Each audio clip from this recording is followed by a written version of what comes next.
Hello दोस्तों, कैसे हो आप लोग। आइए शुरू करते हैं आज के क्विज़।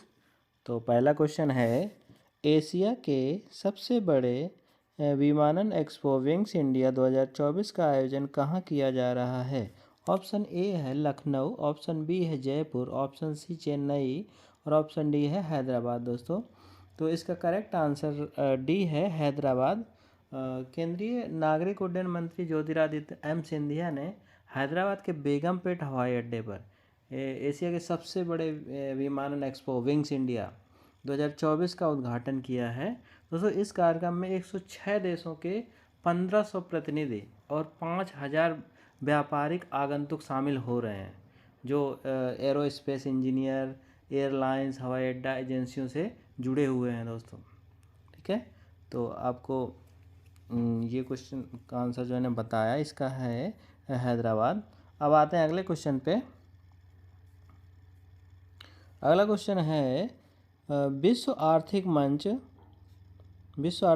भारत के किस राज्य में स्वास्थ्य देखभाल और जीवन विमान पर आधारित केंद्र स्थापित करेगा। ऑप्शन ए है Uttar Pradesh, option B Telangana, option C है मध्य प्रदेश और ऑप्शन डी है तमिलनाडु। तो दोस्तों क्वेश्चन एक बार समझ लेते हैं। विश्व आर्थिक मंच भारत के किस राज्य में स्वास्थ्य देखभाल और जीवन विज्ञान पर आधारित केंद्र स्थापित करेगा। तो इससे करेक्ट आंसर है तेलंगाना। बी ऑप्शन करेक्ट है, तेलंगाना। ये विश्व आर्थिक मंच यानी कि WEF ने स्वास्थ्य देखभाल और जीवन विज्ञान पर केंद्रित चौथी औद्योगिक क्रांति, इसको हम नाम देते हैं C4IR के लिए अपना एक केंद्र हैदराबाद तेलंगाना में स्थापित करने जा रहा है। C4IR तेलंगाना एक स्वास्थ्य गैर लाभकारी संगठन होगा और भारत में विश्व आर्थिक मंच का एकमात्र संगठन होगा। स्विट्जरलैंड के दावोस में फोरम की वार्षिक बैठक में तेलंगाना सरकार और WEF के बीच एक सहयोग समझौते पर हस्ताक्षर हुए हैं, उसके तहत यहाँ पे ये केंद्र स्थापित होगा। आइए अब अगले क्वेश्चन पे आते हैं। अगला क्वेश्चन है, भारत की पहली सौर ऊर्जा से चलने वाली नाव का संचालन किस नदी में किया जाएगा। ऑप्शन ए है यमुना नदी, ऑप्शन बी गंगा नदी, ऑप्शन सी है घाघरा नदी और ऑप्शन डी है सरयू नदी।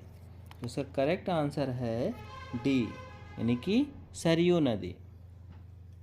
भारत में पहली बार उत्तर प्रदेश के अयोध्या, दोस्तों इस सरयू नदी कहाँ पे है, अयोध्या में है। तो अयोध्या जो यूपी में है आप सब लोग जानते हैं। सरयू नदी में सौर ऊर्जा से चलने वाली नाव का संचालन किया जाएगा। इस नाव सेवा के संचालन की रूपरेखा उत्तर प्रदेश नवीन एवं नवीकरणीय ऊर्जा एजेंसी, जिसको यूपी नेडा बोलते हैं, UP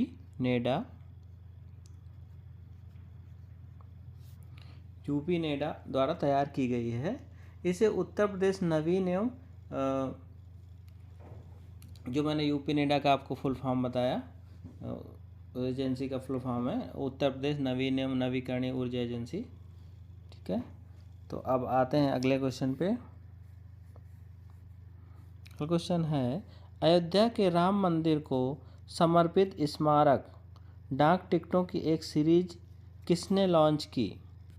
option A Draupadi Murmu, option B Narendra Modi ji, option C है अमित शाह, ऑप्शन डी योगी आदित्यनाथ। तो इसका करेक्ट आंसर है Shri Narendra Modi. Option B correct है। प्रधानमंत्री जी हमारे नरेंद्र मोदी जी ने अयोध्या में राम मंदिर को समर्पित स्मारक डाक टिकटों की एक सीरीज और दुनिया भर के टिकटों वाली एक पुस्तक जारी की है। 6 अलग अलग डिजाइन के साथ ये टिकट श्री राम जन्मभूमि मंदिर के सार को दर्शाते हैं। और अयोध्या में राम मंदिर के प्राण प्रतिष्ठा कार्यक्रम जो सबको पता है कि 22 जनवरी को PM नरेंद्र मोदी जी के हाथों संपन्न होगा, जिस दिन पूरे अपने यूपी में छुट्टी भी की गई है। तो इसका करेक्ट आंसर है नरेंद्र मोदी जी। आइए अगले क्वेश्चन पे। पूर्वी नौसेना कमान के चीफ स्टाफ ऑफिसर के रूप में किसे नियुक्त किया गया है? ऑप्शन ए है Shantanu Jha, option B Ajay Arora, option C है राजेंद्र शेरगिल, ऑप्शन डी है विनय सिन्हा। तो इसका करेक्ट आंसर है दोस्तों Shantanu Jha. Option A correct है। हमारे रियल एडमिरल शांतनु झा को पूर्वी नौसेना कमान के मुख्यालय में चीफ स्टाफ ऑफिसर के रूप में नियुक्त किया गया है। और रियल एडमिरल राष्ट्रीय एजेंसी अकादमी से स्नातक हैं और नेविगेशन एवं शिक्षा विशेषज्ञ हैं। पूर्वी नौसेना कमान भारतीय नौसेना की 3 कमांड स्तरीय सेंटर में से एक है और इसका मुख्यालय कहाँ दोस्तों? आंध्र प्रदेश में इसका मुख्यालय है। कहाँ पे है? आंध्र प्रदेश में।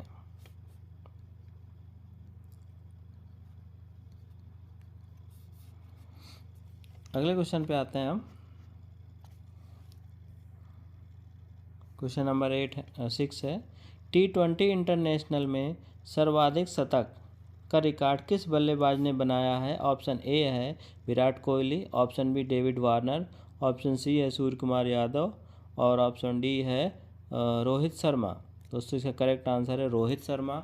अभी हाल ही में जो T20 सीरीज चल रही है इंडिया अफगानिस्तान की, उसके अभी लास्ट मैच में रोहित शर्मा ने 121 रनों की शतकीय पारी खेली। उसके साथ ही वो T20 इंटरनेशनल में सर्वाधिक शतक लगाने वाले खिलाड़ी बन गए हैं। और इसमें इन्होंने, मैं आपको बता दूं कि 69 बॉल पे 121 रन बनाए थे रोहित शर्मा ने अभी पिछले मैच में। इसमें उन्होंने 11 चौके और 8 छक्के लगाए। आइए अब अगले क्वेश्चन पे आते हैं। क्वेश्चन नंबर 7, द्विपक्षीय श्रृंखला के लिए आईसीसी द्वारा नियुक्त पहली निष्पक्ष महिला एम्पायर कौन होंगी? ऑप्शन ए है अंजुम चोपड़ा, ऑप्शन बी है Sue Redfern, option C Sophie Devine, option D Poonam Yadav. तो दोस्तों इसका करेक्ट आंसर बी है सू रेडफर्न। सू रेडफर्न है। ये आईसीसी जो अपना अंतर्राष्ट्रीय क्रिकेट परिषद है, इसने द्विपक्षीय श्रृंखला के लिए महिला एम्पायर जो हैं इनको नियुक्त चुना है, सू रेडफर्न को। और आगे जो ऑस्ट्रेलिया और दक्षिण अफ्रीका के बीच आईसीसी महिला चैंपियनशिप होने वाली है और T20 मैचों के लिए इनको नामित किया गया है। और ये जो सू रेडफर्न है ये इंग्लैंड के लिए खेलती थी इसके पहले। अगले क्वेश्चन पे आते हैं। डॉक्टर BR अम्बेडकर की 125 फीट ऊंची कांस्य प्रतिमा का उद्घाटन किस राज्य में किया गया है? ऑप्शन ए है Bihar, option B Rajasthan, option C Andhra Pradesh, option D है उत्तर प्रदेश। तो दोस्तों इसका मैं आपको आंसर बता देता हूँ। इसका ऑप्शन है सी आंध्र प्रदेश। आंध्र प्रदेश आपको पता है जैसा कि हमारे आंध्र प्रदेश के जो मुख्यमंत्री हैं YS जगन मोहन रेड्डी, तो विजयवाड़ा के स्वराज मैदान में इन्होंने 125 फीट ऊंची कांस्य प्रतिमा का उद्घाटन किया है। इस प्रतिमा को सामाजिक न्याय की प्रतिमा का नाम दिया गया है और यह BR अम्बेडकर के योगदान को याद करने के लिए लगाई गई है। तो दोस्तों इसका करेक्ट आंसर क्या था? आंध्र प्रदेश। आइए अगले क्वेश्चन पे आते हैं। क्वेश्चन नंबर 9 है IIT मद्रास ने ई मोबिलिटी सिमुलेशन लैब लॉन्च करने के लिए किसके साथ करार किया है? ऑप्शन ए है Altair, option B Amazon, option C है टेक महिंद्रा, ऑप्शन डी है TCS। तो इसका करेक्ट आंसर है अल्टेयर। ऑप्शन ए करेक्ट है। अल्टेयर के साथ करार किया है भारतीय प्रौद्योगिकी संस्थान मद्रास यानी कि IIT मद्रास ने ई मोबिलिटी सिमुलेशन लैब लॉन्च करने के लिए इनके साथ अल्टेयर के साथ हाथ मिलाया है। और ये इंजीनियरिंग डिजाइन विभाग अल्टेयर के वित्तीय सहयोग से इसका विकास करेगी। Altair simulation high performance computing और आर्टिफिशियल इंटेलिजेंस से जुड़ी कंपनी है। अगले क्वेश्चन पे आते हैं। क्वेश्चन नंबर 10 है केंद्र सरकार ने केरल में कृत्रिम रीफ इकाइयों की स्थापना के लिए कितने करोड़ रुपए आवंटित किए हैं? Option A 102 crore, option B 202 crore, option C 302 crore, option D 402 crore. तो करेक्ट आंसर इसका है 302 करोड़। ऑप्शन सी करेक्ट है। 302 करोड़ रुपए इसके लिए आवंटित किए गए हैं। और हमारे केंद्रीय मंत्री परसोत्तम रूपाला यानी केरल के विंझिजम में मछली पकड़ने वाले गांव के तटों पर कृत्रिम रीफ यानी कि आर्टिफिशियल रीफ इकाइयों की स्थापना के लिए 102 करोड़ रुपए आवंटित करने की घोषणा की है। ये योजना केंद्र सरकार की प्रधानमंत्री मत्स्य संपदा योजना यानी कि इसका फुल फॉर्म है वो PMMSY।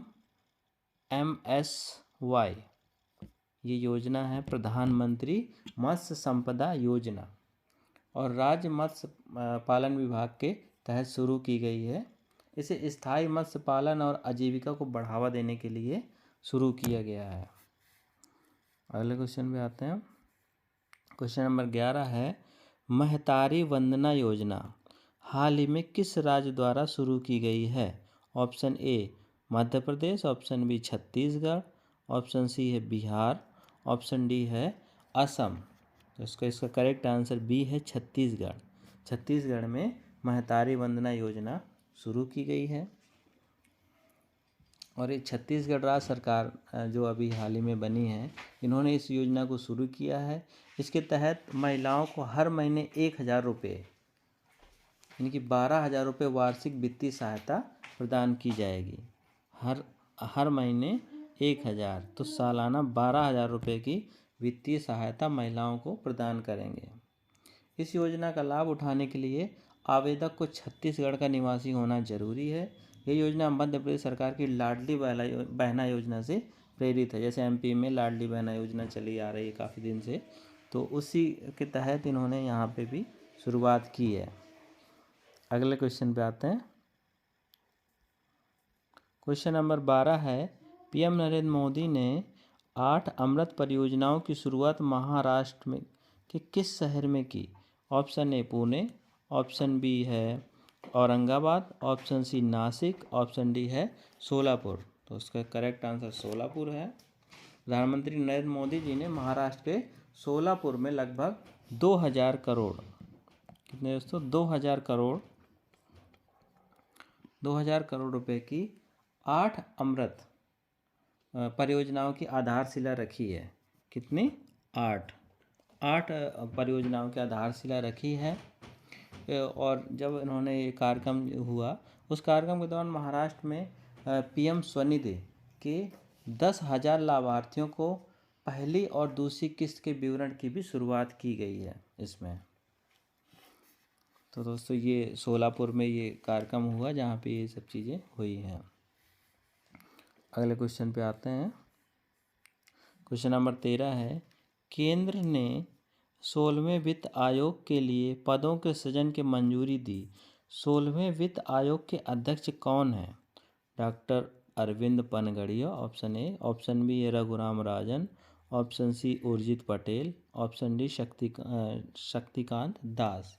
तो दोस्तों इसका करेक्ट आंसर ए है डॉक्टर अरविंद पनगड़िया। प्रधानमंत्री श्री नरेंद्र मोदी जी की अध्यक्षता में केंद्रीय मंत्रिमंडल ने 16वें वित्त आयोग के लिए संयुक्त सचिव स्तर के 3 पदों के सृजन को मंजूरी दी है। इस वित्त आयोग का गठन 31 दिसंबर 2023 की अधिसूचना के माध्यम से किया गया था। भारत में वित्त आयोग भारतीय संविधान के अनुच्छेद है 280 अनुच्छेद 280 के तहत स्थापित एक संवैधानिक निकाय है। नीति आयोग के पूर्व उपाध्यक्ष डॉक्टर अरविंद पनगड़िया जिनको ये 16वें वित्त आयोग का अध्यक्ष बनाया गया है। अब आते हैं अगले क्वेश्चन पे। क्वेश्चन नंबर 14 फोर्ब्स की हाल की रिपोर्ट के अनुसार दुनिया की सबसे मजबूत करेंसी कौन सी है? Option A Bahraini dinar, option B Kuwaiti dinar, option C euro, option D है US डॉलर। दोस्तों करेक्ट आंसर है कुवैती दिनार।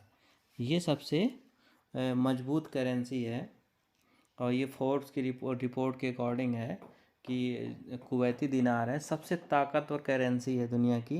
ये बहरीन की करेंसी बहरीनी दिनार दूसरे नंबर पे है। उसके बाद ओमान की करेंसी ओमानी रियाल ये तीसरे स्थान पे है दोस्तों। तो पहले पे क्या है कुवैती दिनार, दूसरे पे बहरीनी दिनार और तीसरे पे है ओमानी रियाल। तीसरे नंबर की सबसे मजबूत यानी कि सबसे महंगी करेंसी है। वहीं दुनिया की सबसे अधिक कारोबार वाली मुद्रा यूरो लिस्ट में 9वें स्थान पे है और यूएस डॉलर 10वें स्थान पे है। और ये जो एयरफोर्स की रिपोर्ट है उसके हिसाब से संयुक्त राष्ट्र वर्तमान में 180 मुद्राओं को लीगल टेंडर के रूप में मान्यता देता है। यानी कि 180 मुद्राएं पूरे वर्ल्ड में जो चल रही हैं उनकी मान्यताएं दिया हुआ है संयुक्त राष्ट्र। दोस्तों इसका करेक्ट आंसर था कुवैती दिनार, सबसे मजबूत करेंसी है।